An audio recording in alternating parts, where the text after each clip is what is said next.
I'll just start with Kate and then we'll just go from there, okay? So, Thank you, Mary. yeah, Kate, I'll tell you how I read because everybody reads differently. I'm a channeler. So typically what I do is a lot of times, often, I don't ask anybody what they want me to channel. I'll sit there and I ask my guides and I ask the spiritual realms and your guides exactly what it is that you want to know, what you need to know. And so what I did instead this time is I just wrote down what you wanted me to channel and I meditated on that. And you wanted me to meditate on your daughter and the children, correct? All right, so there's a lot of drama that comes into play with this. And like the biggest scenario, really, what it comes down to, especially for this guy, it's not, for him, it has nothing to do with those kids in any shape or form. He does not care really what's best for those kids. What he cares about, it all comes down to betrayal and getting even. That's all that matters for him, is what he can do to get back at her. And so, and I'm getting chills when I say that, when it comes right down to it, because if she stands up and she makes the right choices, because his intentions are bad, it will backfire on him as long as she shows the backbone and she shows that she truly cares for the kids, because that's what's going to come down to in that, you know, in that court system, is who genuinely really has the children's best intentions at heart.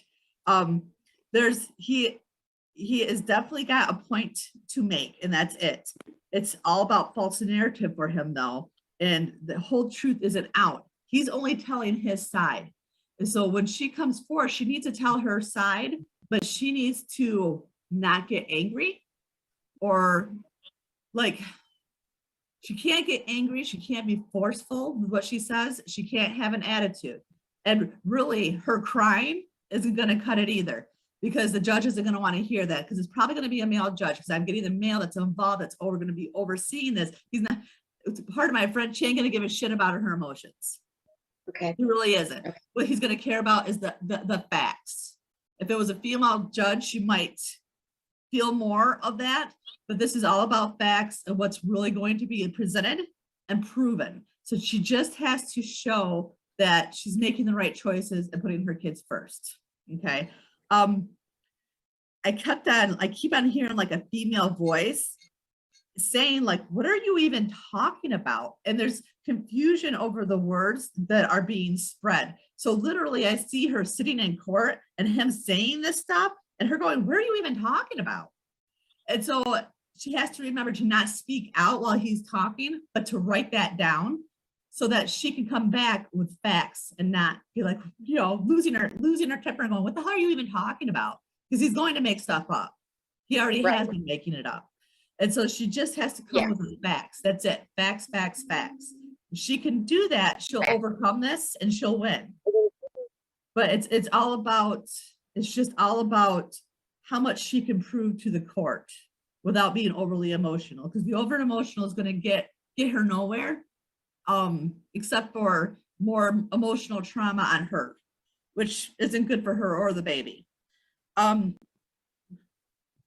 Because again, I was like, you know, the hearing is not going to go well for her unless she makes the right choices, you know.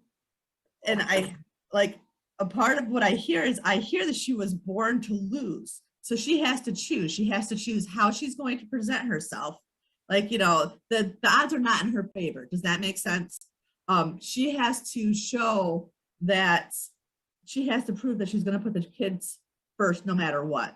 Because all he's going to do is say, well, look, he's going to make it look like she abandoned them. He's going to make it look like, you know, he created scenarios where she wasn't able to connect with the kids. And now he's going to look like it was her choice. So she has to find a way to prove that that wasn't the case. She has to come with facts. Okay. If she does this, it will go in her favor. But if she doesn't choose to do that, it will not go in her favor. Because like, so the next thing I got is there's no listening, there's no turning back. This is going to bring a huge transformation for her. And I don't like the boyfriend she's with now, because I think this pertains to him. All she's doing is learning the lesson all over again. In order for her to move forward with her children, she has to get him out of her life, period.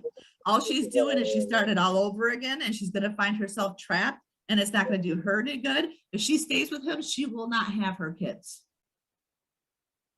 Okay. This guy's been in the system. They're going to know his name. If they hear his name in the court of law, she will not get her kids. That is pure fact. So she has to choose exactly what path she wants. She got to choose to be the mom first. And that's hard too, because when you love somebody, but she's just reliving a relationship she's already been in. She's just going to do it all over again and find herself trapped. It's like the same old cycle, just a different day over and over again. She's got to make different choices for herself. Okay. Okay. Can I ask you a question? Yes.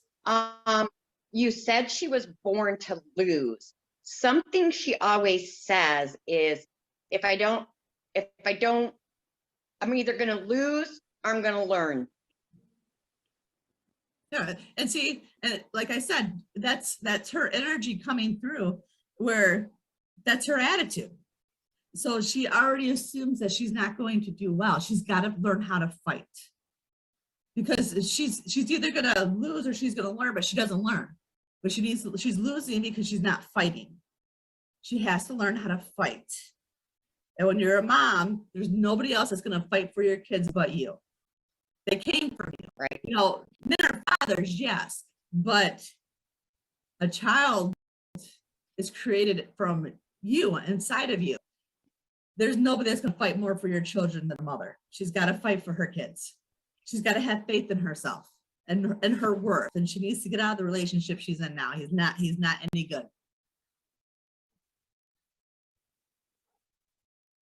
Now, I want to ask you one more quick question. Could this be like a generational curse? Because I went through something very similar and lost my children for almost 2 years.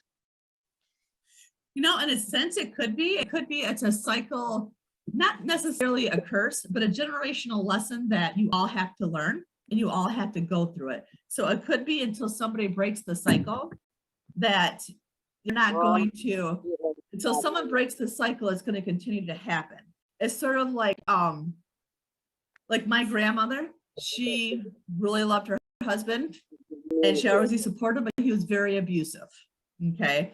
My mom with my father, who's now passed away, loved him, and he wasn't really abusive, but he took her for granted. In a sense, it's that same cycle. And then I was in a marriage where he was abusive and he took me for granted, but I broke the cycle. And I remember when my dad crossed over, he came back and said, "You broke the cycle." So now my kids will never go through that again.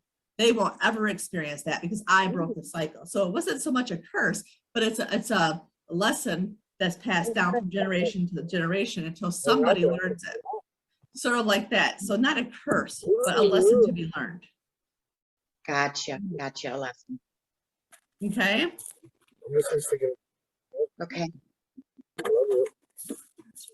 All right. So Ginger, are you next? Are you ready? Yeah, there's a lot of noise coming from the other person. All right. I will mute her for now, and then we'll go from there. That should take care of it. And then Kate, real quick, when I'm done here, I'll send you pictures of what I channeled so that you'll have that, okay? Okay. All right. Awesome, Thank you. Mary. Thank you so much. You have a blessed day and a great holiday, okay? You too. Thank you. All right, ladies. Bye. Have a good day. Bye. All right, Ginger. So you wanted to channel your brother and what happened to him. And so this was, I like this one. It was a new one for me. So hopefully I channeled. All I can do is really channel and write down what I get. So we'll see. Right. We'll see what I get. The first thing, he his energy was funny because he was willing to talk, but it was like, I'm going to talk, but I'm only going to let so much of you in a sense. Like he wasn't closed off and quiet, but he's like, yeah, I'm going to talk to you, but that's all you're going to get. Like, so there was no, Okay.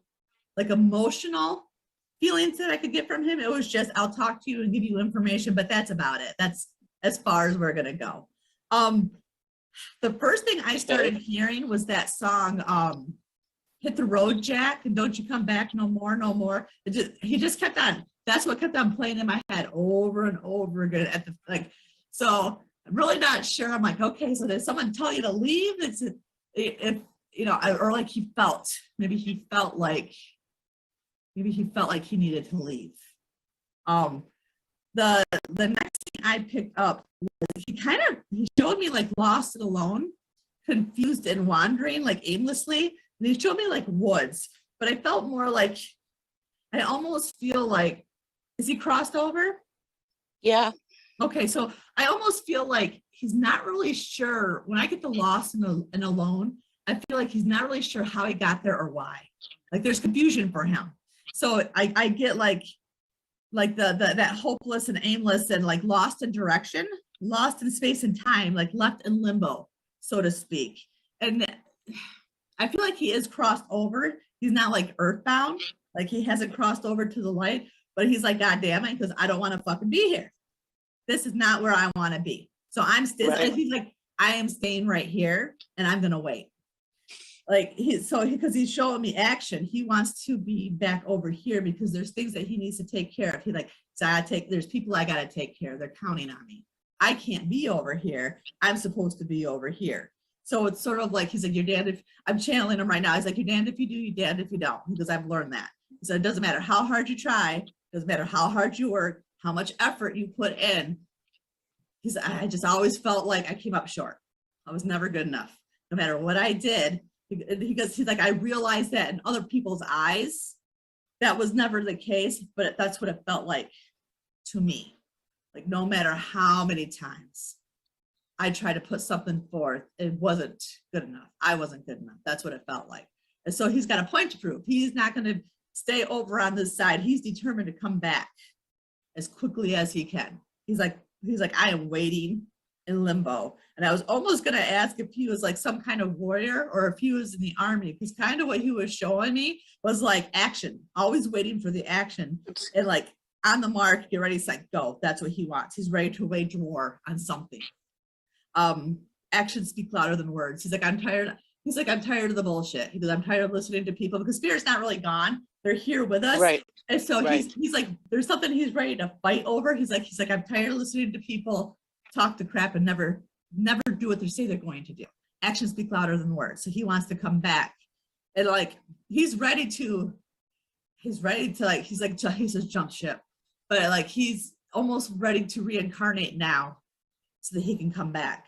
It's just not his time to reincarnate because there's things that he has to go over and review in a sense so he can learn. And he's kind of refusing to do that. So I'm talking to him too, until he takes the time to learn what he was supposed to learn, he's not going to be allowed to come back. So he needs to go back and process it, allow yourself to process it. That's what you got to do. It's part of the journey. And so hopefully he'll hear that because he's stubborn. Like he's like, no, because this is how I'm going to do it my way. Yeah. But he'll figure it out. He just got to let go a little bit. He'll figure it out. Yeah, because I was picking up like the stress and anxiety from trying to create and trying to manifest, like justice. It was all about justice for him. And it's sort of like for him, like the fairness was never always quite there on his side. It's like, he was always coming so close but falling short. There's things that he wants to fix, but he has no power on that side to fix them. And there's things that he can't take back. And so I think that's what he's struggling with the most. He's like, there's things I want to take back because I realize that I want to fix it. I want to make it right. I want to recreate the scenarios and do them all over again. He's frustrated because he's holding on still because he can't fix those. So he's got to allow himself to. And so maybe you can help him with that. Talk to him and let him know that everything's okay.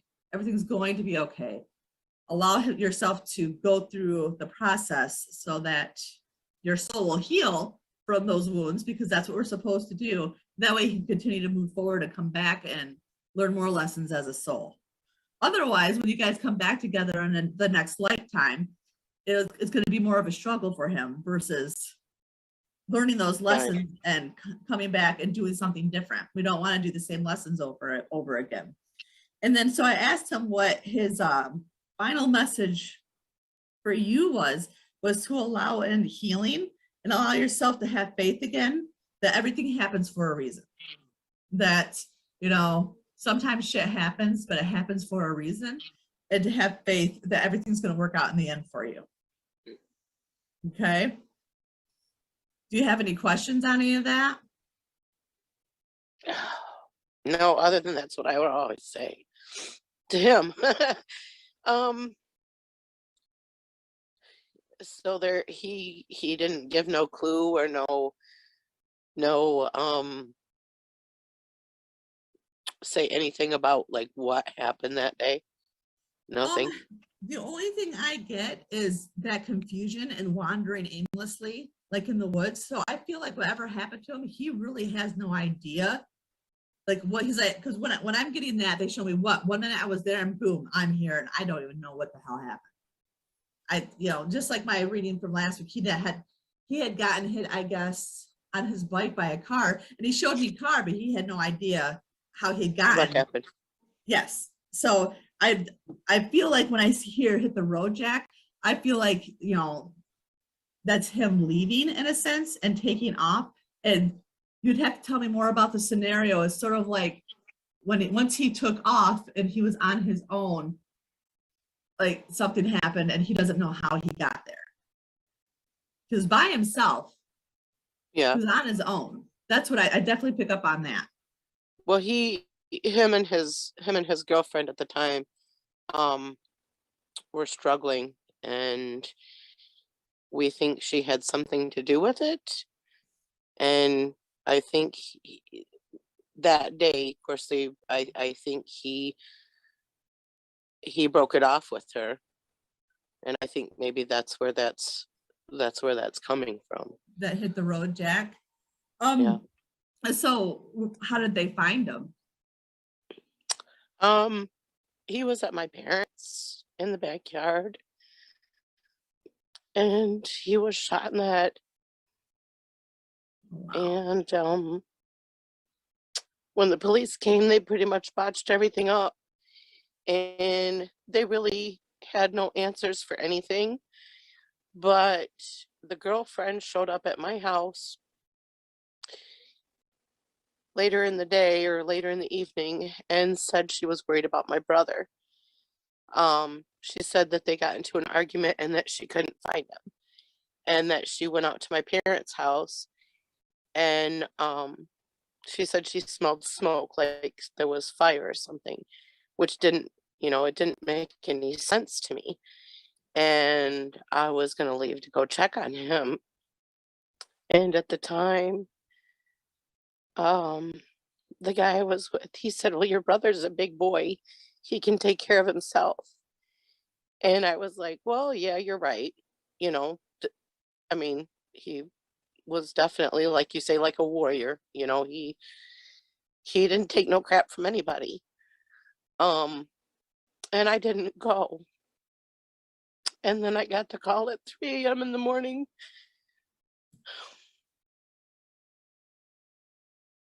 And I went out.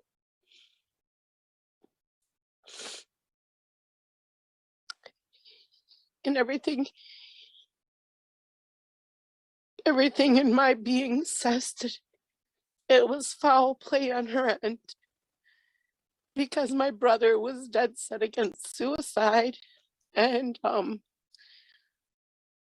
she had had an abortion with the first baby, and he had asked me, how do you feel about this? What are your thoughts about this? And I told him, I said, that's something that each one of us have to deal with on our own.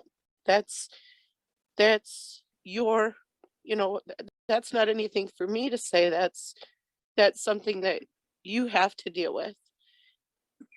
But that being said, you know, that's your decision that you have to live with.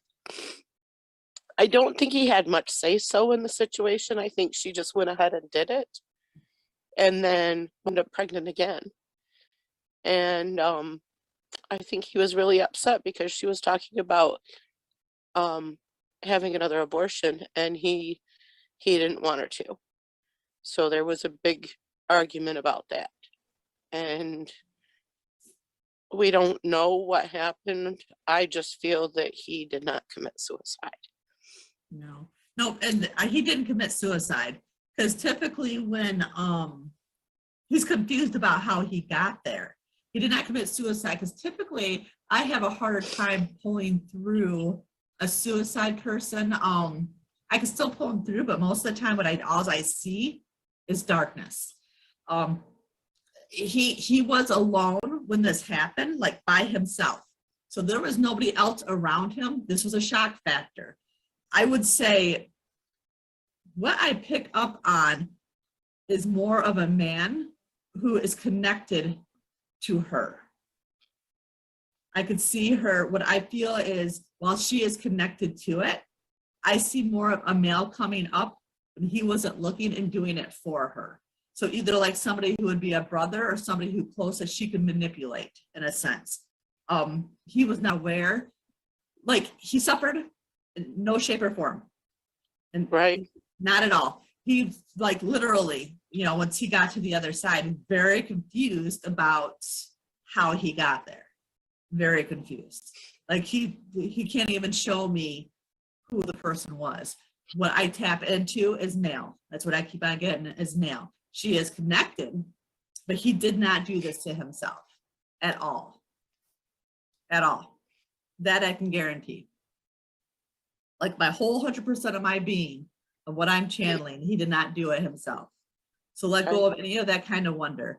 I don't know if there's a kind of an investigation or something that could be led to that, but it's connected to her. She was very manipulative. Yeah. She was. And for the most part, he's at peace. He's just that fighter in him will not allow him to settle down. He wants to be back here fighting for the justice because yeah, he did like that justice. It was all about, I felt like there was something that needed to be justified or he wanted justice on something. Right. So all negativity will come out in the end. Right. Do you have any questions on any of this? No. Okay. Well, you have my number and you have me on Messenger. So if you come up with any questions afterwards, just shoot me a question, okay? Okay. All right, don't hesitate. And thank All you right. for letting me channel your brother. Thank you. Yeah, we'll talk to you later, okay? All right. Have a good holiday. You too. All right. Bye. Bye-bye. But after that, see, I didn't channel him because after that, you sent me something about wanting to know if you're going to need a new vehicle. Yep, I'm or, here. and then you want to know if your daughter Sabrina was going to be with Riley. Patient. Yeah. So I channeled that instead. Okay. I can always channel your dad later and just send it to you, okay? Okay.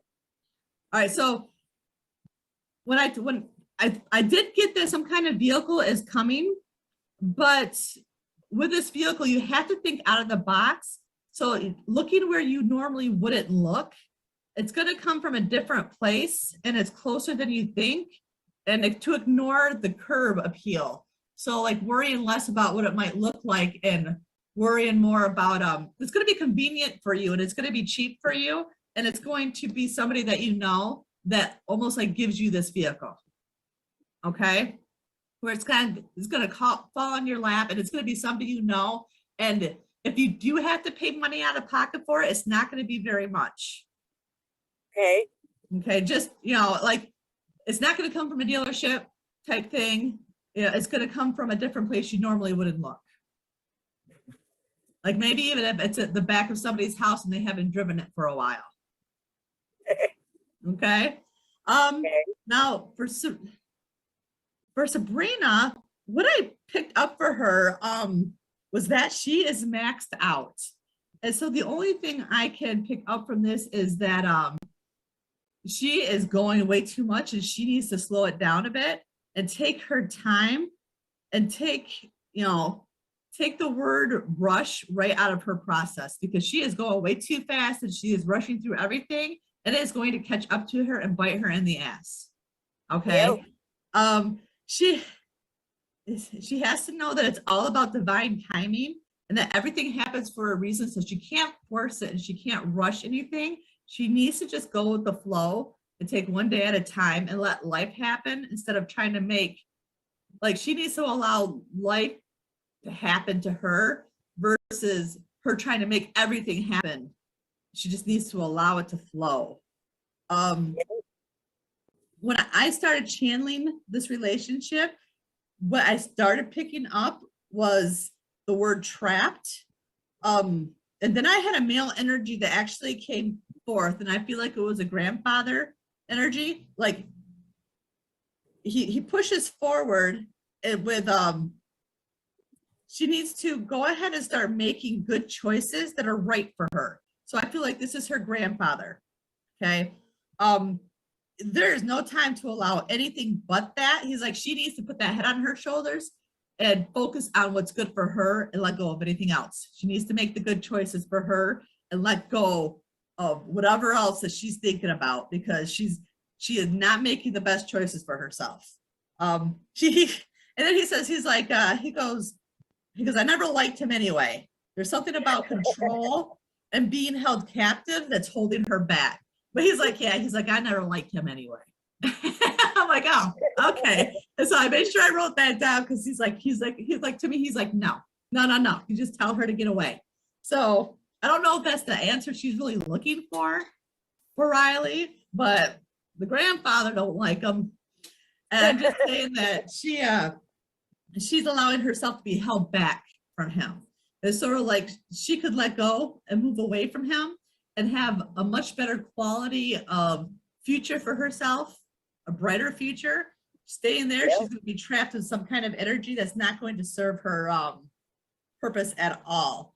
She needs to put herself forward first. If she did this, she would have like pure victory. Oh yeah. And for you, like, I feel like you need to it's tough because you don't really have a say in any of it. And even if you gave her advice, she doesn't listen anyway. And that's a struggle for you, and it's stressful. Yep.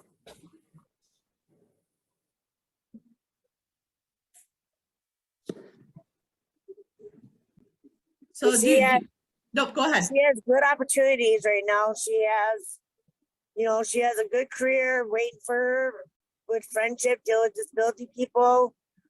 She's got, her GED that she can get and driver's license. She can move forward in life, but